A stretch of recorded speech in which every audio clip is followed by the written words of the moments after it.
কত মানুষ ফিরিয়ে দিলাম তোমার আশায়, আর তুমি কিনা মুগ্ধ হলে অন্যের ভালোবাসা। একটা কথা কি, তুমি যে ওইরকম বিশ্ব সুন্দরী ওইরকম কিছু না, বা তোমার ভিতরে যে মানে তুমি যে পৃথিবীর ভিতরে শ্রেষ্ঠ একটা মেয়া বা খুব রূপী গুণী, আসলে ব্যাপারটা ওইরকম না। তুমি আমার চোখেই শ্রেষ্ঠ ছিলা। আমি যে তোমার কতটা ভালোবাসতাম তুমি ওইটা কখনোই বুঝো নাই, মানে আমি বুঝাইতেই পারি নাই তোমার ব্যাপারটা। আসলে ব্যাপারটা এরকম না যে আমারে কেউ ভালোবাসবো না। দেখো একদিন একদিন ঠিকই আমারও কেউ না কেউ ভালোবাসবো। মানে আল্লাহ সবাই ওইভাবেই সৃষ্টি করছে, সবাই কারো না কারো কাছে প্রিয় মানুষ। তুমিও আমার কাছে এরকম একটা স্পেশাল মানুষ ছিলা, কিন্তু আমি তোমারে কখনোই বোঝাইতে পারিনি।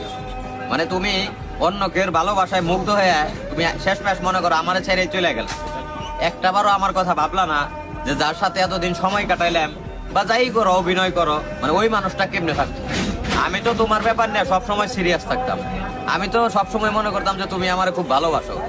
আসলে এটা মানে আমি মনে করি আমার ব্যর্থতা না, এটা তোমারই ব্যর্থতা। কারণ হইলো আমার মতো করে তো তোমার আর কেউ ভালোবাসবো না, বা আমার চোখে তুমি যতটুকু সুন্দর আমি বিশ্বাস করি এই পৃথিবীতে ওই রকম আর দ্বিতীয় কোনো পার্সন হবে না যার চোখে তুমি এতটা সুন্দর। মানে আমি তোমার যে চোখ দিয়ে দেখতাম, তুমি তো মানে আমি তো তোমার শরীরের প্রতি কখনো আকৃষ্টই নেই। তোমার মুখটা দেখলেই মনে করো আমার শান্তি।